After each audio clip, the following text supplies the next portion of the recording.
Good morning or good afternoon, ladies and gentlemen, depending on where in the world you are. My name is Jan Dolzer at Sutter Instrument. I'm pleased to welcome you to our latest webinar in the series, Scientists Empowering Scientists. Today's webinar is hosted again by LabRoots, sponsored by Sutter Instrument. And we're going to talk about retinal electrophysiology today, about combining light beams and how to deal with noise. After a very brief introduction, I will introduce the speakers, and then the first speaker will be Telly Galiatsatos. He will talk about enlightening your research with the Lambda 721. The second speaker will be Fatima Abbas from the University of Utah. She will talk about transretinal signals from post-mortem human eyes and what they can tell us about vision. And then I will be the last speaker, and I will talk about noise, what is hidden under the noise in electrophysiology. And at the end of the webinar, we will have a question and answer session. For your questions, you have a question box that is on a button on the toolbar that should be on the left of your screen.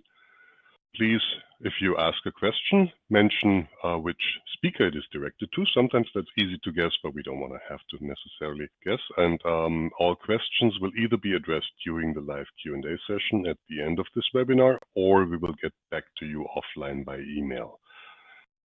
Also use the questions function for technical issues if you have no audio or something like that. There will be somebody answering that. In terms of documentation materials, today all we have is a video of the webinar that will be available on labroots.com soon after the end of the webinar. And then somewhat later, we will have it on the Sutter Instrument YouTube channel, and for our customers in China, also on the Youku channel.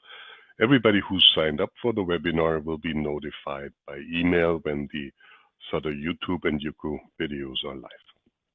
Let me introduce today's speakers, ladies first.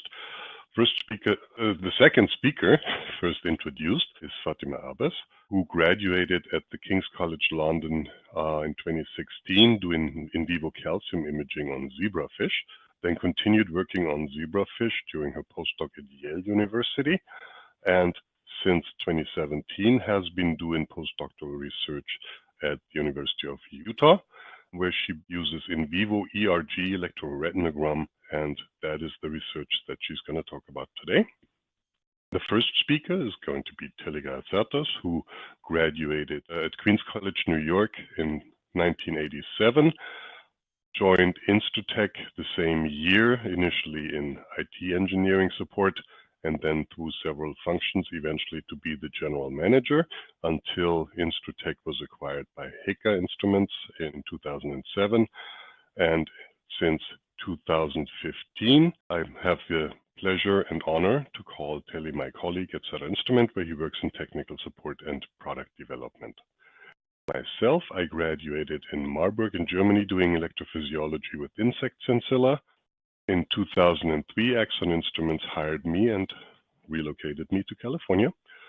I stayed on through several mergers with Axon Instruments and then later Molecular Devices until 2011, when I joined Sutter Instrument as the product manager for laser-based micropipette pullers.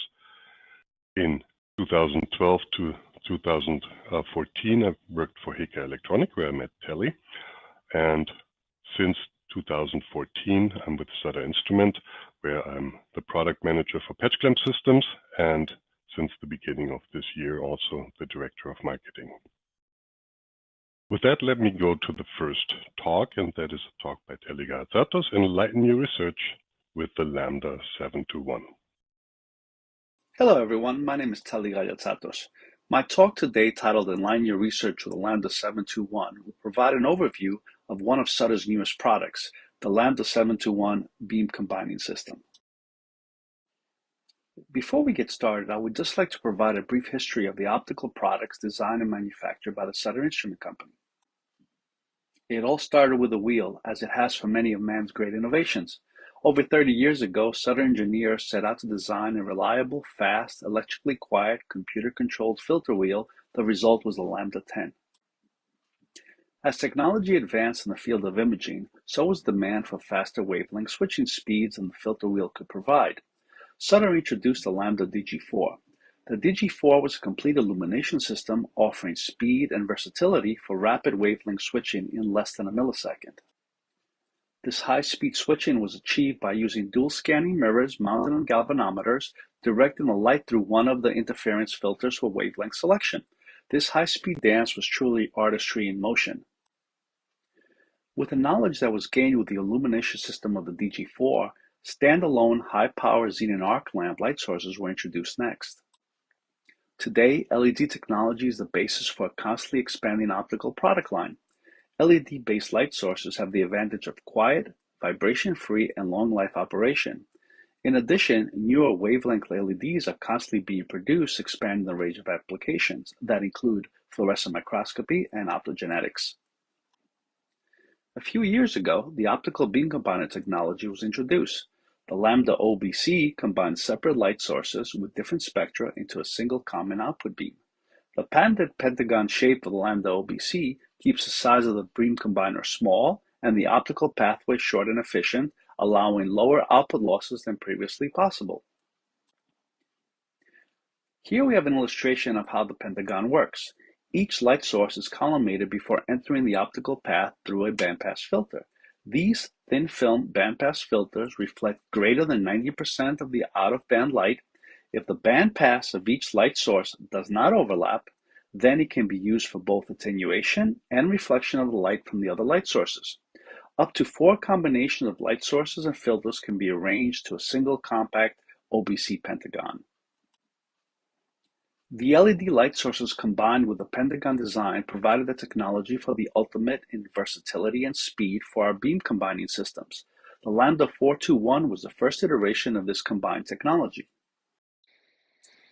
Today, we have the latest iteration, the Lambda 721, which I will describe. The Lambda 721 uses a double pentagon design for combining up to 7 separate LED cubes with different spectra into a single common output beam. Common applications include fluorescent microscopy, calcium imaging, Fura, optogenetics, and high-speed wavelength selection. Each LED cube contains the LED, collimating optics, and a filter. Wavelength selection and beam reflection is achieved using Semrock STR filters. The LED cubes can be placed in any one of 7 positions without any concern for specific order. LED cubes are easily exchanged and installed without any tools. The Lambda 721 was designed for flexibility and expandability. Should illumination needs change over time, simply ordering and installing additional LED cubes will produce an entirely different output. The current wavelength options are extensive as shown in this slide, and as I mentioned earlier, constantly evolving. The base Lambda 721 controller is available with either a liquid light guide or SMA 1mm multimode fiber. EPI adapters for most microscopes are available. For a complete list, please visit our website. If a specialized adapter is required, Sutter has the capability to custom design the right one for you. Here is a short video of the Lambda 721 in action. First, a view inside the 721 itself.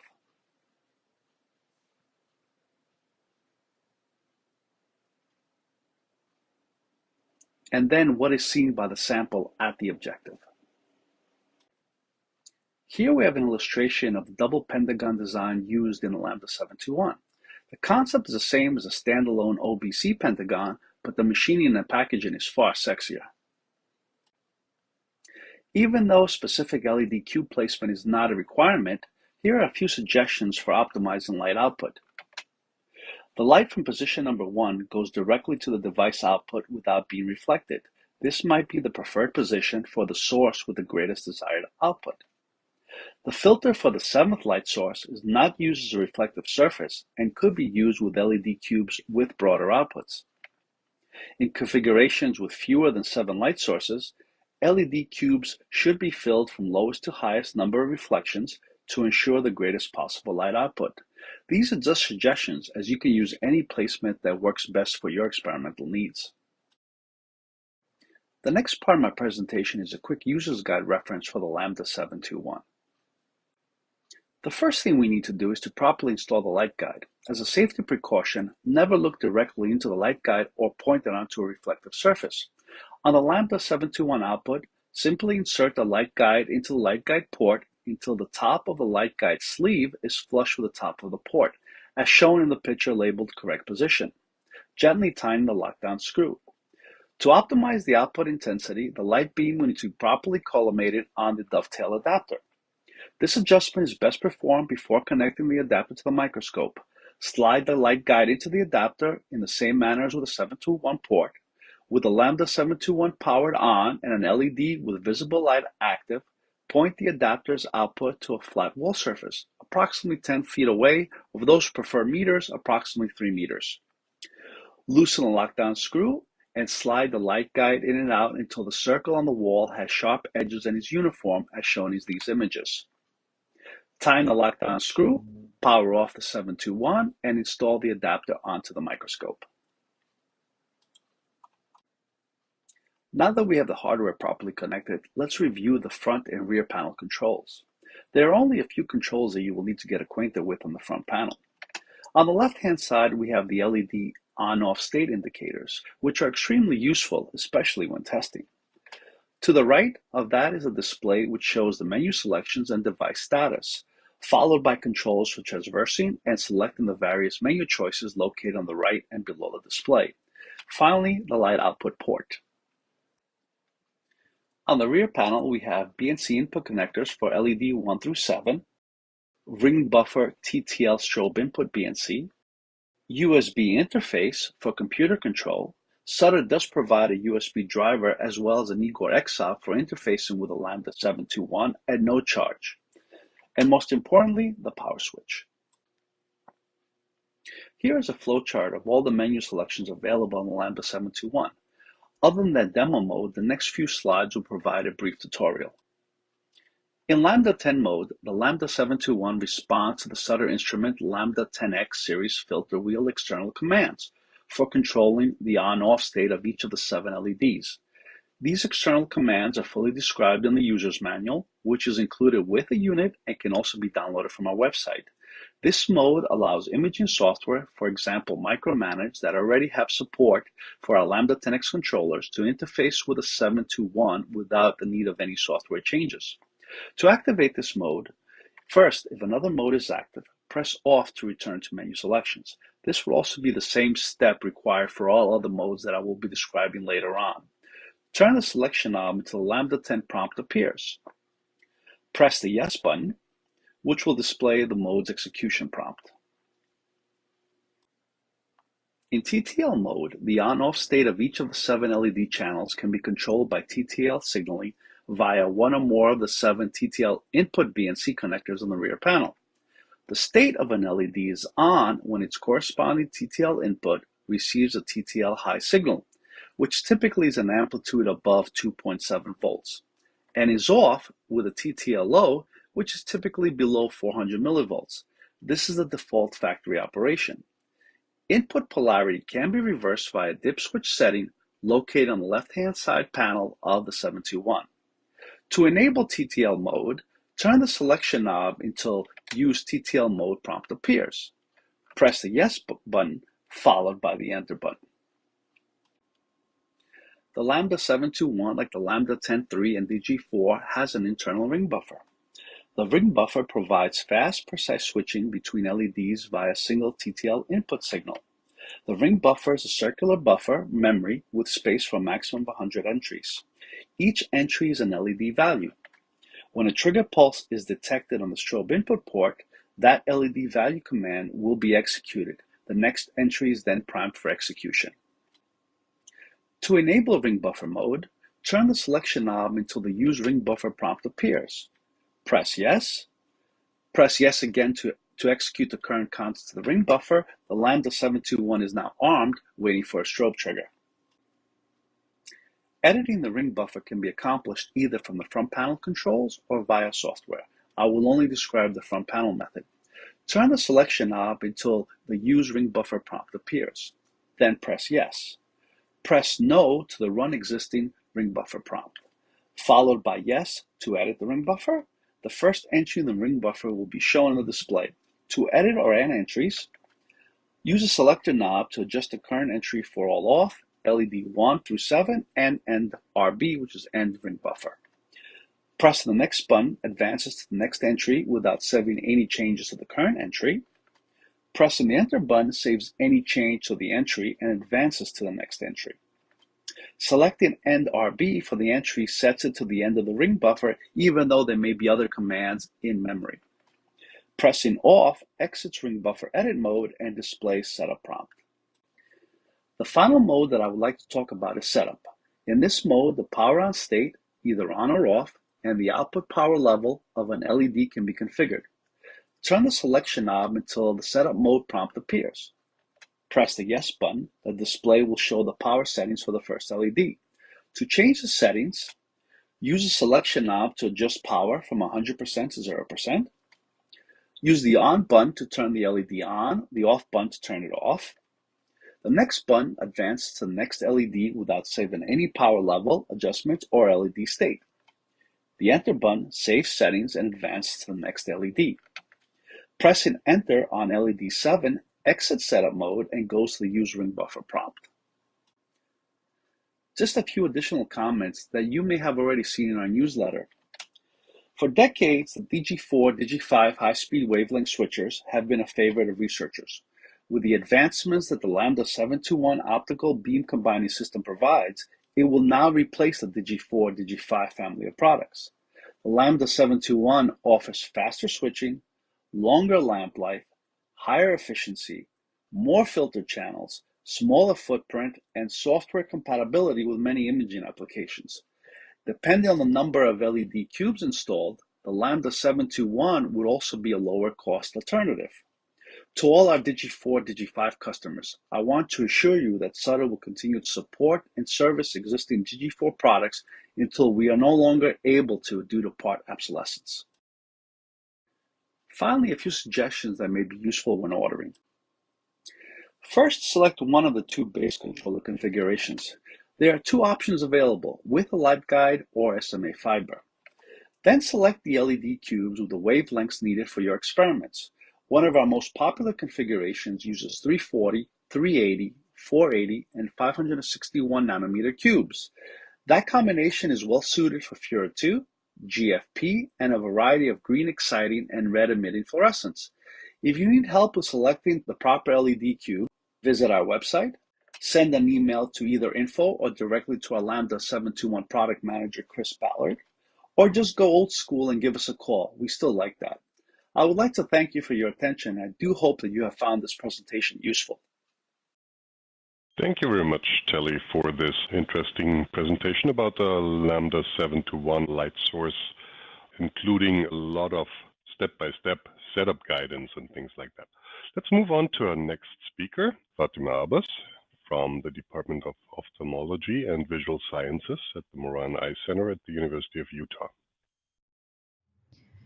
Thank you, Jan and Telly and everyone at Sutter Instruments for the invitation. Today I'm going to talk about how in our lab we measure transretinal signals in human postmortem retinas using Sutter Instrument products. To date, most insights into the physiology of the retina have come from model organisms, from vertebrates including zebrafish and salamander, to mammalians such as mouse and macaque. To put it extremely simply, there are light-sensing neurons called photoreceptors, which can detect photons through a phototransduction pathway. These signals are passed on to bipolar cells, and there is some processing that happens along the way via horizontal cells and amacrine cells. And these signals are then passed on to retinal ganglion cells, which are the outputs of the retina to the brain. So while these model organism studies have provided invaluable information on the general principles of how the retina works, we know there are some differences between species. The mouse, for instance, is a nocturnal animal, so its retina is predominantly composed of rod photoreceptors, which are dim light sensing. Whereas daylight living animals, including zebrafish, have cone-dominated retinas, and these photoreceptors are much less sensitive, but are color specific. Furthermore, primates, including humans, have a specialized central area of the retina, which is cone-dominated and responsible for high acuity vision. This is the macula, whereas the rest of the human retina is rod-dominated. So what goes wrong specifically in disease may be more specific to the physiology of the primate retina. Even within primates, such as macaques, there are reports of differences to human retina, specifically in the context of aging. And among other things, primates as a model organism, including macaque, are very expensive to maintain, and they come with ethical and moral difficulties in their use. And what's more, there's currently no widely available primate models of human retinal diseases. So a good example of disease that's difficult to model in animals is age-related macular degeneration, or AMD. The factors influencing its development in human are still not 100% understood, and many of the models poorly replicate the physiology that occurs in human. And this is where we think human donor eyes can provide a really invaluable resource for understanding the development of these retinal disorders. Using these tissues has much fewer ethical implications than animal models. And what's more, these donor tissues can be a source of primary diseased tissue. So we can study the physiology of these disorders firsthand in donor-derived tissue. And that's why we really wanted to establish the criterion protocols to use these donor human retinas to study and understand retinal physiology, specifically in humans, and how it might differ from that of other animals, and also in disease. So how do we measure the function of retinal neurons in patients? We use a transretinal signal that the retina generates in response to light stimuli. This is the electroretinogram. And you can consider it an equivalent to what ECG is for measuring the Hertz electrical signaling, or even the EEG for signaling in the brain. And there are several devices that are used in the clinic to measure this. They provide a light stimulus and then measure the electrical responses of the retina in response to these stimuli. So these photographs show both a commercially available handheld device and a benchtop device that can be used. And to give a very brief and oversimplified overview of what's happening during these recordings, if we think about how the retina transmits light signals, once a light stimulus reaches the photoreceptors, they all respond simultaneously, and they create a negative voltage change, which you can see here on this graph. This collective response is known as an A wave in the ERG. So we can quantify the amplitude of these responses to different light intensities to determine the sensitivity of the photoreceptors. But again, we can also use it to track the decline of photoreceptor function in diseases. Shortly after this, once the signaling from photoreceptors is passed on to the next neuronal population in the circuit, the bipolar cells, we see a positive voltage recorded, known as the B wave. So this is the summed activity of these bipolar cells in the entire retina. This combination of being able to quantify both the function of photoreceptors and bipolar cells is a valuable diagnostic tool in the clinic. More specifically, these recordings provide an objective measure of the rate of degeneration that's going on in the retinas of patients. By quantifying these transretinal voltages, you can quantify specifically the level of degeneration that's happened so far, and also track it in the future. So a great example of how this is used in the clinic is shown here. So on the left here, we've got a control response to a dim white light stimulus, which will stimulate the rod photoreceptors. You can see an A wave from the photoreceptor response and the B wave from the bipolar cells. On the right, however, is a response from a patient with retinitis pigmentosa, and this is where rods degenerate. And we can see that there's no real responses from the retina to the dim light stimulus that should produce these rod responses. So while ERGs are useful in the clinic, we can also use them as a tool in retinal research, and not just on humans. So this video shows our custom designed specimen holder, which allows us to record ERGs from retinas isolated from a variety of different organisms, ranging from zebrafish to mice and even humans. The retinas are perfused with a physiological medium throughout recordings, and light stimulus is provided from above. And we have two electrodes placed above and below the retinal surface to record these transretinal voltage changes. The graph on the right here shows example ex vivo ERGs taken from a wild-type mouse retina. So these are primarily rod responses, and you can see the increasing responses in response to the increasing light intensity given. The negative voltage response is from the rod photoreceptors, and this is from bipolar cell responses. The question arises, why even use ex vivo ERG? Well, ex vivo ERG has several advantages over in vivo ERG. For one, because we're using retinal explants, we can supply the retina with many different pharmacological agents. A great example is DLAP4, which blocks signaling from photoreceptors to bipolar cells. And this allows us to more accurately measure the photoreceptor response amplitude without the interference of the bipolar cell responses. And obviously this would be impossible in human patients. But also it's more difficult in the intact animal, as you would have to inject into the vitreous of the eye. So this also means that this technique can be an ideal platform for testing drugs in the retina. Not only that, but we can obtain much higher signal-to-noise ratios using ex vivo ERG, since the retina is isolated from the main sources of noise that we have in vivo. This includes signals including the pulse. And obviously you'd find that normally in living creatures and human patients. And this signal-to-noise ratio enables us to much more thoroughly investigate the physiology of the retinal neurons that we're measuring. And lastly, we can use the small recording area on the ex vivo ERG specimen holder to record specifically from small localized areas of the retina. And when it comes to human retinal physiology, this is especially important since it enables us to record specifically from, for example, the macula of the human retina. To acquire and amplify these transretinal voltages, we use Sutter Instrument amplifier systems, combined with these custom-built specimen holders. In the Wimberg lab, we've used everything from the IPA, Dendrite, and D-patch systems to record ex vivo ERGs across several different publications and projects. Not only this, but it provides the added advantage that we can also carry out experiments using other techniques, including patch clamp electrophysiology and photoreceptor outer segment recordings, using the exact same systems.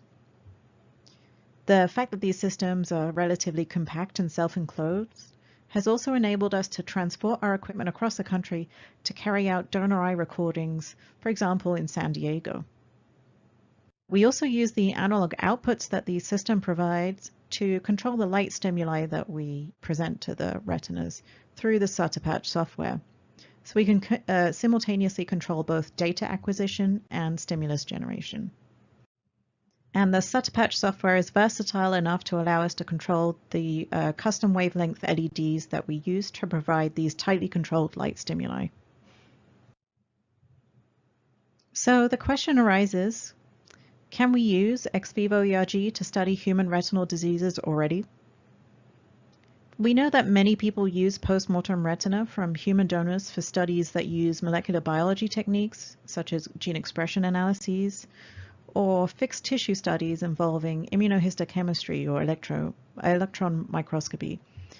But why does nobody use this tissue to study the function of the retina in human retinal disease patients, for example? Most of this is because there is an existing dogma that neurons die rapidly after death, and most post-mortem organ donor tissue is collected several hours post-mortem. So inspired by the work of the Cestan lab at Yale on post-mortem pig brain that they published in 2019, we set about to address these challenges and misconceptions in the retina specifically. After extensive preliminary studies using mouse with postmortem delay and the longer postmortem delay research donor experiments that we carried out, we understood that reduced postmortem hypoxia time is crucial for recovery of retinal neuronal responses. So, in collaboration with organ donation programs, we managed to obtain organ donor eyes specifically after brain death, which reduces death to enucleation time to less than 20 minutes after the cessation of circulation. And to further maintain the integrity of the eye, we optimized a transportation container for transporting this tissue to the lab, and it provides a nutrient-rich, heavily oxygenated Ames media.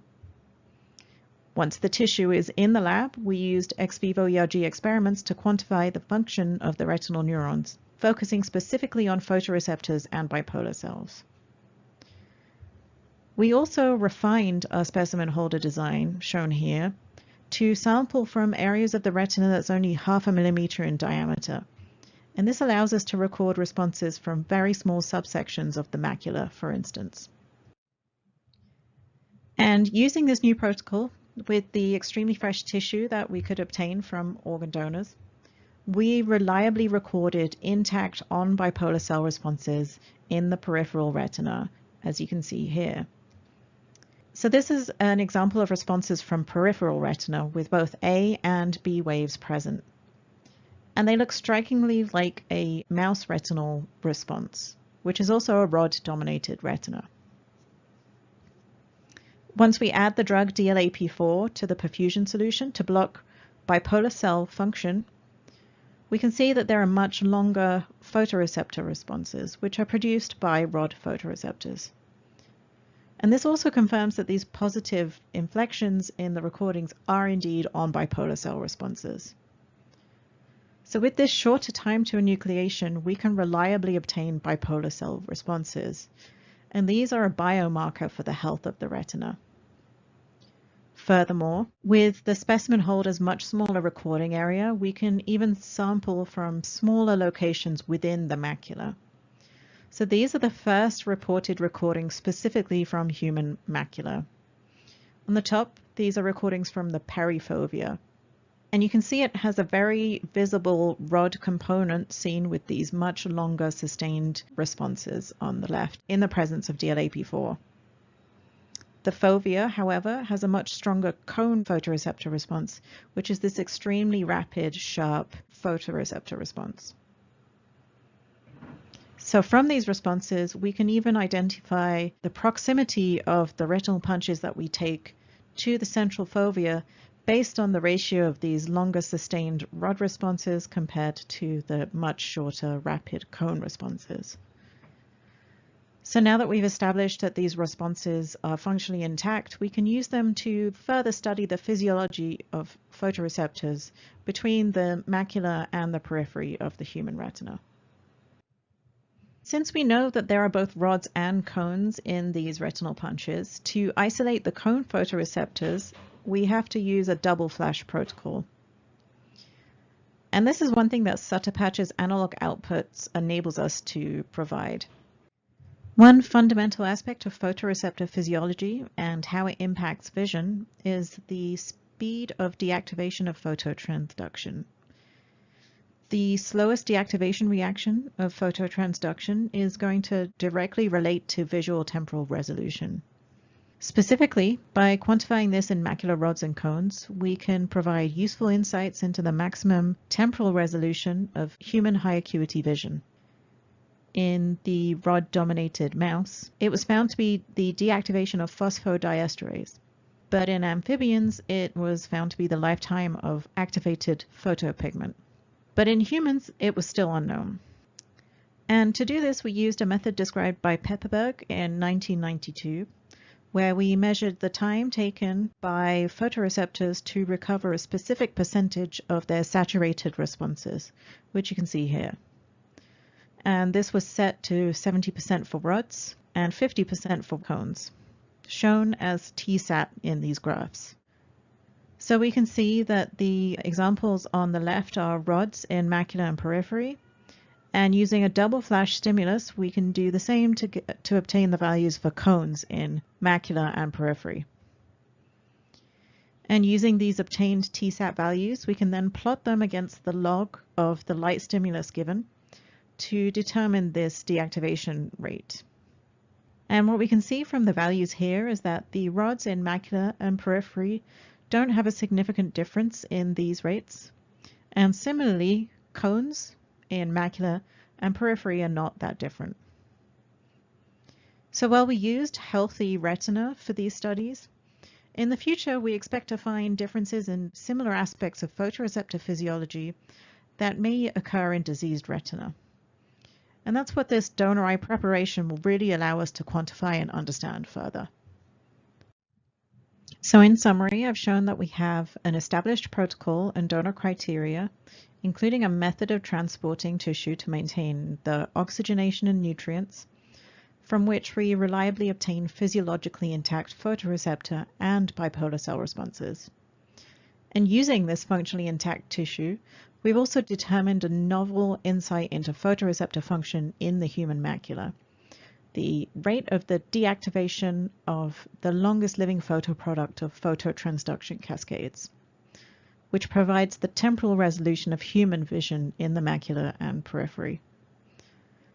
This novel insight into human photoreceptor physiology demonstrates the strength of this donor tissue recovery protocol for future work investigating basic human retinal physiology, as well as the more crucial work into understanding the pathophysiology of retinal diseases, including age-related macular degeneration or diabetic retinopathy. And finally, I'd like to acknowledge my PI, Franz Winberg, and our collaborator at the Scripps, Dr. Hannekin.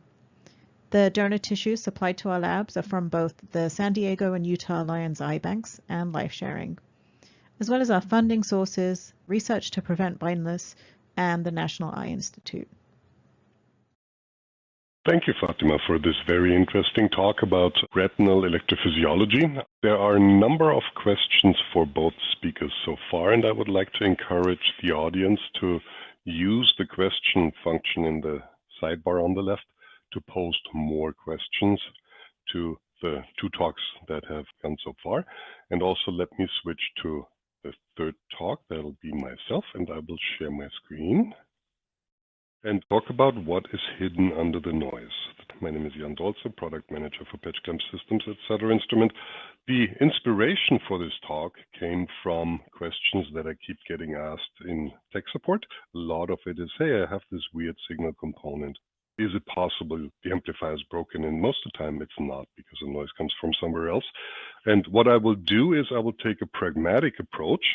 The idea of my talk is in essence to give you a couple means to denoise your own rig. That's why I will not so much focus on the science, the rocket science behind what makes up noise, but mostly on pragmatic approaches.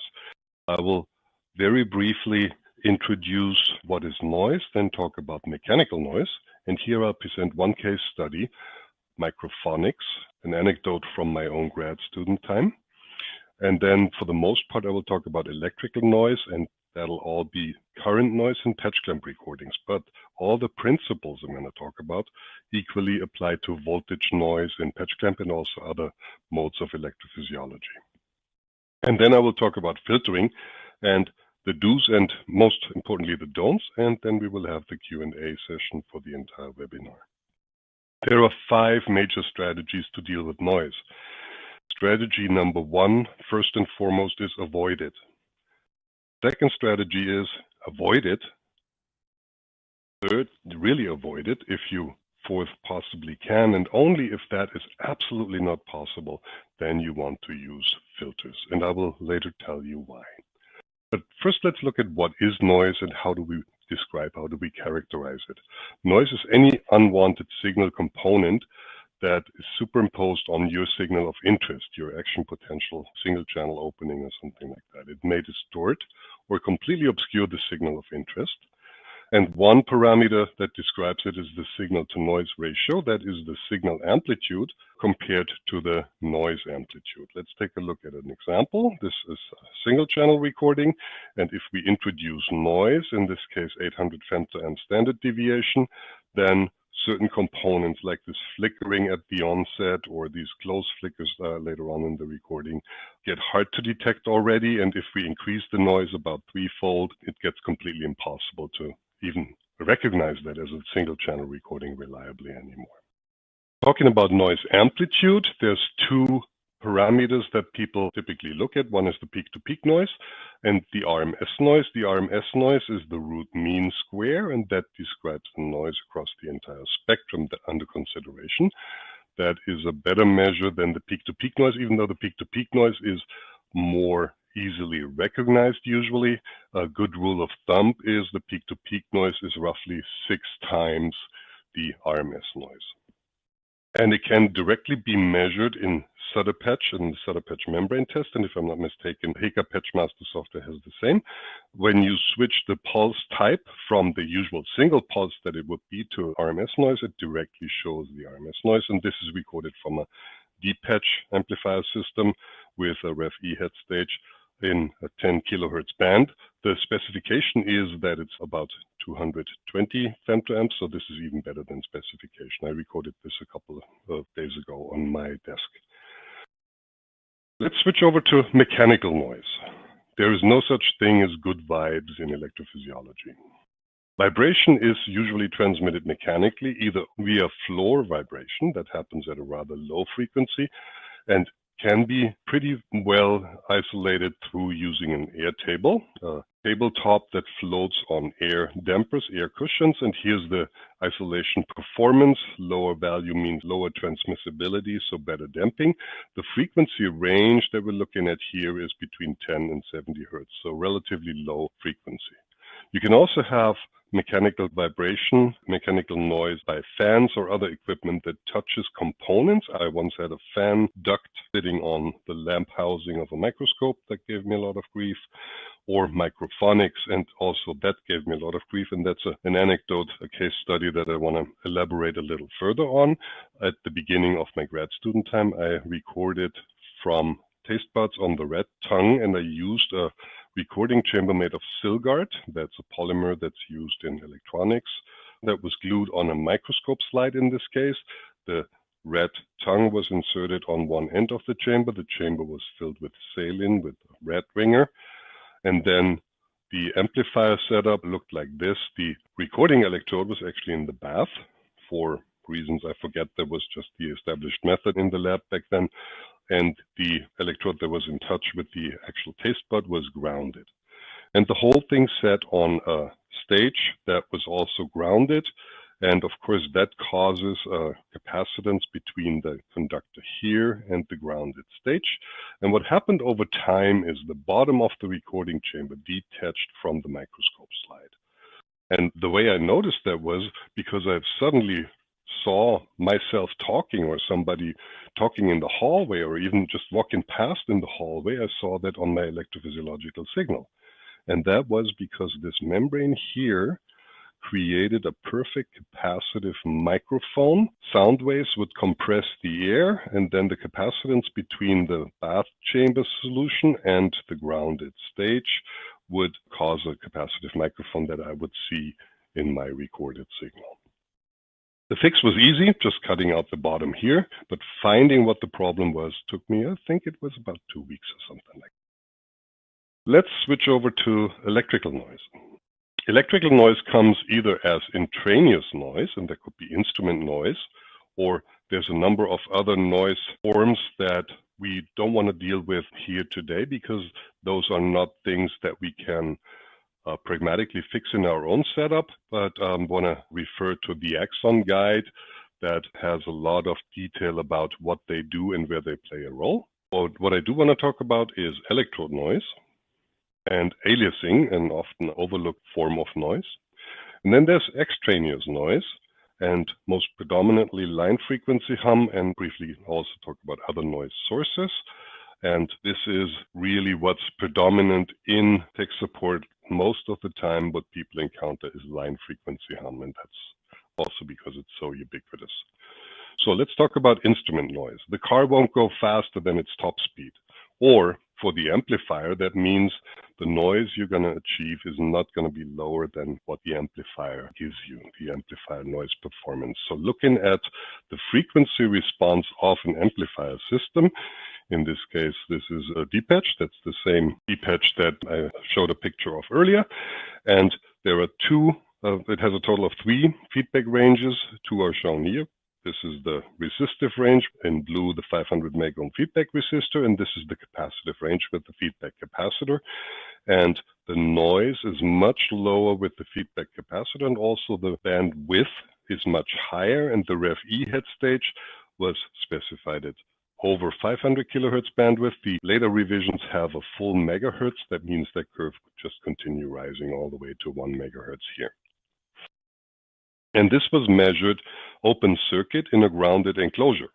Why do we do that? Are we trying to cheat to get the best possible noise? No, the simple reason is we want to describe an amplifier property, not the environment. And if we measured it in anything other than a shielded enclosure and open circuit, we would not measure the amplifier performance, but something that we pick up from the outside. And if you don't have a nice box like this, aluminum foil wrapped around the head stage and grounded does a similarly good job. Now, we're going to see a number of these spectra. In this case, it's a power spectral density plot. We're going to see a number of these spectra, and that's why I do want to switch back a little bit to theory. But in the pragmatic approach, I will not go all the way into math, but visually show you how a complex signal, such as our electrophysiological signal, is composed of multiple components at discrete frequencies. So I will show you how you come from a sine wave, that is a signal with a single frequency and a certain amplitude, to a square pulse, which is a complex signal that has multiple frequency components. So what we'll do is we'll compose a complex waveform out of a sine wave, single frequency, single amplitude. We'll add a second one, and a third one, a fourth, a fifth, and so on. Put that in the big blender, and out comes an action potential, or single channel recording, or maybe sodium currents, or as in our example, that square wave. That is a simple example of a complex signal. So what we're going to do is we'll take a sine wave, one frequency, certain amplitude, and superimpose a second sine wave, higher frequency, smaller amplitude. And if we add these two up, we get the blue, the resulting curve here. We do that again, higher frequency, smaller amplitude. We add it up. One more time, higher frequency, smaller amplitude. And it's easy to see how this becomes more and more square. And if we keep going a couple more times, we end up with that square wave. So that is in essence a complex signal that is composed of discrete individual frequencies. And if we do the whole thing in reverse, we end up what's done with a Fourier transformation. That's the same principle, except applied the other way around. We deconvolute a complex signal into its individual components. So this signal postsynaptic events can be deconvoluted into a spectrum. In this case, the Y scaling is different, the magnitude, but the power spectral density would look the same, would have the same shape. The frequency axis in this case is linear. And what we get is we get individual peaks that stick out over the overall contribution here, and this describes what's in this signal. So we'll see a couple curves of this, and I just wanted to make sure that you understand what they mean. Let's go back. This is the same curve that I showed earlier, and the red curve here with the capacitive feedback in the D-patch. Let's go back and take a look at what happens if we put a pipette holder on the head stage. And again, this is a question that a customer in tech support recently asked. And well, again, I wanted to investigate the pipette holder, so the pipette holder went in the shielded box as well. And what happens is it doesn't really add that much noise. The Exxon guide says it's about 10%. It looks like it's less than that, but it's across the entire spectrum. With a polycarbonate pipette holder, we also make quartz holders, and this superimposed now in green is virtually identical to the polycarbonate holder. Not too surprising since the whole thing is in air. So the material, the dielectric constant, we'll get to that in a second, does not play that big of a role. So the quartz pipette holder is important for mechanical stability. In terms of noise performance, it doesn't do a whole lot. Let's take a look at electrode noise. The electrode is both a resistor and a capacitor. Let's first look at how the pipette is a capacitor and creates capacitive current noise, and that is proportional to the square of the capacitance. Here is the formula that describes the power spectral density, and here's the capacitance that goes into it in square. And that's the important thing that we need to remember. Capacitance determines the capacitive, the dielectric noise. The resistance also does. That's the electrode voltage noise here. We'll look at that when we look at how the pipette is a resistor. The capacitor we may remember from high school, two metal discs, conductors, separated by an isolator, in this case air, an air gap, and we probably inserted different materials here to see how that changed. And the symbol in a circuit diagram is this. This is a capacitor. And if we look at our pipette, this is a patch pipette that is filled with intracellular solution and immersed in a bath. That forms a capacitor with a conductor, an isolator, and another conductor. The bath is grounded. The pipette is connected to the input of a head stage, of an amplifier. And of course, the capacitance is not just in this small area of the pipette wall, but distributed evenly across the entire wall of the pipette. And if we remember, the pipette capacitance, which we want to keep low, is proportional to the area, the dielectric constant, and inversely proportional to the distance between the conductors. So how could we reduce the pipette capacitance and along with that the capacitive noise? We could either reduce the wetted area by reducing the pipette fill height, only filling it to the minimum, or by reducing the bath level, or doing both ideally. Or we could increase the wall thickness by either using thick wall glass or by thickening it by coating it with Silgard. That's the same material that my recording chamber in an earlier slide was made of. And we could also use quartz capillaries to reduce the dielectric constant, because quartz has a lower dielectric constant than the borosilicate glass that's used for conventional patch pipettes. The pipette is also a resistor, as I mentioned earlier, and here's the same equation that we had earlier, and the resistance, the electrode resistance here also goes into the noise, the power spectral density of the pipette, and the pipette resistance is governed by the resistance of the tip, the diameter of the opening, and also the length, and geometry plays a little bit of a role. Another form of noise that's often overlooked is aliasing. Aliasing, what is that? It's a form of intraneous noise that happens when you digitize your signal. What happens when you digitize a sine wave like this is the analog digital converter takes a reading at time 0 and 0 plus sampling interval and at equal intervals thereafter. And it only remembers the readings at all these time points and discards the signal in between. And if we do that and connect the dots here, then what we see is a low frequency signal that's not actually present in the original signal. The visual analogon of that is the so-called wagon wheel effect that many of us may remember from the Western movies that were pretty popular a couple of decades ago. Here also we see an artificial, slower movement than what is actually present in this spinning disk. How can I avoid that? By applying the so-called Nyquist theorem, sample with at least twice the highest frequency that's present in the signal, and that's shown here. So again, we sample at t equals 0 and 0 plus sampling interval, and the sampling interval is twice the frequency of this sine wave. And in this case, what happens is we avoid aliasing, but of course, this does not appropriately describe our signal.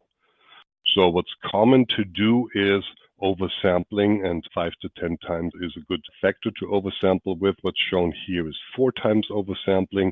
This already gives us a reasonable representation of the signal. How do I ensure that I sample high enough? That's by limiting the bandwidth of my original signal with a low-pass filter, and that's called the anti-aliasing filter. The anti-aliasing filter must be located before the analog-digital conversion takes place. There's no way you can remove aliasing from a signal. And all patch clamp amplifiers and most other electrophysiology amplifiers have a built-in low-pass filter that you can use for this purpose. The frequency response is shown here. Again, frequency on the x-axis, amplitude expressed as power square, or power spectral density on the y-axis. And we have the so-called cutoff frequency, or minus 3 dB frequency, from which on the frequency response rolls off. Let's switch to extraneous noise. So far, we've all talked about intraneous noise. That's noise that you can't really avoid because it's inside the system, but you can take steps to minimize it. Extraneous noise can be shielded by a Faraday cage. That's an enclosure made from conductive material. Could be wire mesh here or sheet metal, but then ventilation may become an issue. It needs to be grounded and at a single point. We'll get to that in a second. Ideally, should be uncoupled, mechanically uncoupled from the air table to avoid introducing vibrations. The table top usually serves as the bottom portion of the Faraday cage.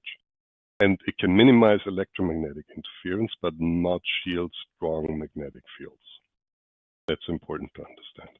And the predominant form of electrical noise, extraneous electrical noise, is line frequency hum, and I labeled it patch clamp as best friend. The reason why is because it'll always be with you. You can't completely get rid of it, but you can minimize it.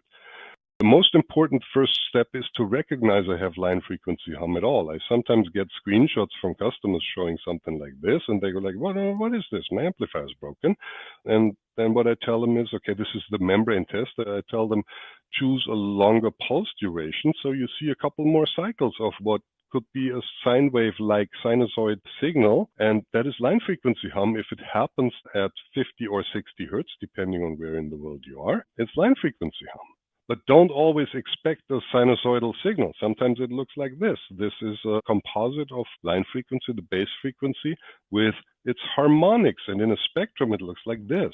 This is a really bad case where you have a high peak at the base frequency, 60 hertz in this case. Again, this was taken on my desk here. And then you have harmonics, integer multiples of the base frequency at here 120, 180, 240, 300, etc. hertz, and it goes on. The signal to that looks like in the previous slide. And if you put this head stage into the shielded box, then you get something like this, where this is completely absent and the signal looks more like this. Note that the scaling here is totally different. This is nanoamps. This is about -1 to +1 nanoamps, and this is a couple picoamps. So, how to deal with line frequency hum? Let me reiterate, the most important thing is avoid it. And avoid it by grounding, and you want to use a star topology and avoid ground loops in your grounding scheme. You want to use banana plugs, crimp, or solder connectors, no alligator clips, not for permanent connections, that is. You want to keep all perfusion components inside the Faraday cage. And if that's not possible, interrupt the liquid column with an infusion dripper like this. The downside of the perfusion dripper is it introduces delays in the perfusion. Sometimes there's also a filter in the bottom here that tends to clog up over time. You want to use a dedicated ground point with a star topology. Here's the ground point GP17 that Sutter Instrument introduced a couple of years ago. And again, you only want to have one point to the amplifier signal ground. So your ground point in the Faraday cage, all equipment in the cage shall be connected to that. And then there must be a single connection to the amplifier signal ground, usually in the back. And then all components in the rack or on the shelf that the amplifier sits are also grounded to this ground point. And only one path. So here what you would create is a ground loop. Nope. You don't want to have that. You don't want to do that. You may also have to lift the signal ground from the earth ground or the chassis ground. Here shown the back of the D-patch amplifier system. There's this little bracket that lets you connect or disconnect that. You don't, as I mentioned, want to use alligator clips for permanent ground connections. They have small contact points, create an unstable connection that tends to slip off, usually unnoticed, and then you spend a long time troubleshooting because they cause intermittent or high resistance contacts. So don't use this use this, have a banana instead. How can you troubleshoot persistent noise? You want to run a membrane test or another mode that lets you continuously monitor the signal. If you have, use an oscilloscope. My experience shows that these don't exist anymore in a lot of electrophysiology labs. You want to turn off and unplug everything electrical and watch your signal change. If it changes when you unplug something, then there you have your culprit. You want to touch blank metal surfaces with a grounded wire and again see how the signal changes. When I touch this screw near my objective mount and on the microscope and all of a sudden my line frequency hum goes away, then there you have your culprit. And for this, it's okay to use an alligator clip. Only if you have identified a component, then use a banana or some other more reliable connector. You want to move a grounded sheet of aluminum foil around the head stage to get an idea what direction the noise may come from.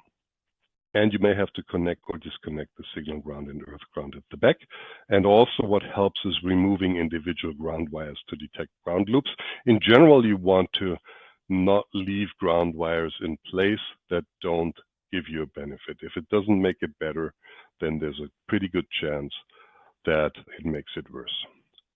And with that, what I'll do is I will skip ahead a little bit, skip the second use case scenario with P-over and leak subtraction and go to other sources of extraneous noise. Fluorescent light fixtures are pretty popular. Air conditioning equipment, heating and air conditioning equipment, climate chambers oftentimes have switching noise that may even get transmitted through the AC lines. Large scientific instruments like ultracentrifuges, and they also tend to produce large magnetic fields. Elevators are pretty notorious. Cell phones used to be really bad. They've gotten a whole lot better. A subway, a streetcar railway. I recently visited a lab in Israel, and they were concerned because they were building a railway line, a light rail line that was supposed to run right outside the two electrophysiology labs. And that could cause a lot of trouble, and you name it. Let's take a really quick look at filtering. Is it a necessity or is it a last resort? This is a slide that I already showed. You want to limit the bandwidth of your signal to what's relevant for your signal of interest. There's no point recording a slow signal such as Hertz currents at an excessive bandwidth like 50 kilohertz or something like that. And you can use the same low-pass filter that serves as your anti-aliasing filter, also keeps your file size small. And if you have to use what's called a hum filter, then you want to use a method that creates a template and subtracts it.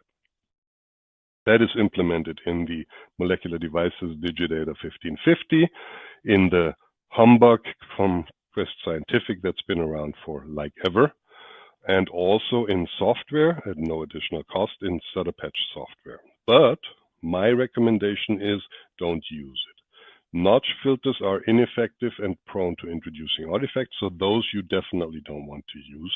You always want to retain the unfiltered signal too. So if you use a hardware item, then record the original signal in addition to the filtered signal. And you still want to minimize the noise in your rig first and not rely on the filter alone. The smaller the line frequency hum is that goes into one of these methods, the better the result. And can only say it again, try to do without. In summary, I talked about mechanical noise, electrical noise, and filtering. And now we're going to switch to the question and answer session and the discussion, and I hope there's going to be a lot of interesting questions here. Thank you very much for your attention. Thank you, Jan. So there are a number of questions. We're going to probably run into a time issue here, so we'll get to a few of the questions. Any questions that we do not answer live will be answered by email. The first question is for Fatima. Can you detect any other retinal neurons during ex vivo ERG? Yeah, thanks. So that's a great question. With in vivo ERG, you can detect various different components, one of which is the oscillatory potential. And you don't actually get that in ex vivo ERG. So primarily what you're going to be looking at is the photoreceptor and bipolar cell responses, and also you can, if you don't include any drugs, detect the potassium currents in the Muller glia of the retina. Thank you. So here's a quick question for the 721 that I could quickly answer. What is the wavelength switching time? So on the 721, the switching time is less than 4 microseconds. It's pretty fast. I have a question here for Jan. In some labs, I have seen everything wrapped in aluminum foil. Does that have an effect on reducing hum? It definitely doesn't have an effect on reducing hum. If you're lucky, it doesn't have an effect at all. If you're unlucky, it tends to create ground loops. So that is pretty close to voodoo. One of the items I skipped was not doing a rain dance. That usually doesn't help. And wrapping everything in aluminum foil, particularly if the aluminum foil is not grounded, is unnecessary, ineffective at best, and for the most part, like amplifier systems, the amplifier case is grounded anyway. So totally unnecessary. Don't do that. Oh, here's another question for you. Does Sutter patch have a real-time FFT function similar to a spectrum analyzer? That's a very good question. That's related to what I showed, how the complex signal is composed of individual components, and that's actually a really good feature suggestion. I can see a challenge implementing a user interface that makes it reasonably easy to define and intuitive to define what exactly you want to analyze, because running FFT, the first F stands for fast, takes a little bit of time, and if you have a very large data set, then running an FFT would take quite a bit of time, so you would have to define a subset of your data that you want to analyze. But yeah, let's look into that. I'll put that on the list of feature suggestions from customers. Great, thank you. So I have two questions here for you, Fatima. Can you clarify how you distinguish between rod and cone responses? Yeah, so that would be a combination of two things. Like I showed earlier in the presentation, rod photoreceptors have a much longer response time in response to light stimuli, whereas the cones are a much sharper response and they recover much faster. So you can use both the length of the response to your stimulus, but also the intensity of the stimulus. So rods are much more sensitive than cones. So once you step up your light intensity, you'll see a switch as well between these longer rod responses to a much sharper, much faster cone response. Thank you. Here's question number 2 for you. We already have a Sutter Instrument amplifier system. How can we convert our system to do ex vivo ERG? Yeah, so that is a combination of a few different things. So obviously if you don't already have one, you'll need a light stimulus setup. So they're pretty easy to set up, and there's a few different companies that will make systems that you can kind of piece together around your existing setup. And then the second thing is a differential amplifier. And a third thing as well is the specimen holder. So the specimen holder, we have CNC drawings that we're happy to share with other labs to 3D print your own, or if you have a machine shop at your university or institution, they can also make it from the CNC drawings that we're happy to share. And there's making the electrodes that go into that, and then also the perfusion lines. It's a really easy process that you can piece together yourself, and we're happy to help people do that. We also there's a few JOV papers that Franz has published in the past to take you step by step through what you'll need to do to adapt your system to be able to do ex vivo ERG. Great, thank you. Jan, here's another one for you. I learned that pouring oil on the bath also helps reduce noise. Can you explain that, and what are the disadvantages? Yes, the effect there is the same as with using Silgard. You have a hydrophobic substance that prevents the meniscus that I showed in that one graphic, the bath, creeping up on the pipette. Particularly, I showed the pipette vertical, but in reality it's at an angle, and that means you can have quite a bit of liquid being sucked up there. The oil would minimize that. The disadvantage of the oil, other than creating a mess, of course, is if you have a solution that's not hydrogenated, as it is common in slice electrophysiology, but if you work with cultures, for example, I said hydrogenated, oxygenated, of course, then your cells may run out of oxygen, and that, of course, isn't all that great for them. Okay, thank you. Here's a question that I will tackle. Is a software available for controlling the Lambda 10.3 and Lambda 10B? Yeah, there's many different packages out there that support the Lambda filter wheels. From Sutter itself, we have, as I mentioned, we have an XOP that can do it through Igor that would allow you to control it. We also have a USB driver that would allow you to control the filter wheel actions yourself via a set of commands. So those are available, no charge from our website. Oh, here's another follow-up question on that, and they have a wheel that is not stable. How to fix that problem? It could be a problem with the wheel itself, or it could be the way that the filters are mounted, causing an imbalance in the weight and depending on the cube. I believe there's some FAQ information on our website under the imaging section that talks about this, but if not, please reach out to one of our tech people, either at info@sutter.com, or you could look up the product manager's direct email on our website. Another question that I would like to tackle is a question if the 721 is available in a rack mount version. Currently, no, it's just a desktop version. And I think we have enough time for maybe one more question. And I see here another question regarding the LED cubes. How long does it take to exchange an LED cube in the 721? As I mentioned in the talk, it's a toolless operation. So all you have to do is loosen the 4 screws to remove the top cover, and then 2 screws that actually hold down the LED cube. I think it should take actually less than a minute to do the whole thing. I think we should stop at this time. We're already more than 15 minutes over, and I apologize. The most of that was on my part. Thank you very much, everybody, for attending today, and you have a great day, or for those of you in Europe, a great evening. I see one person even dialed in from India. That's late evening. Good night, I could say. Thank you very much. Goodbye.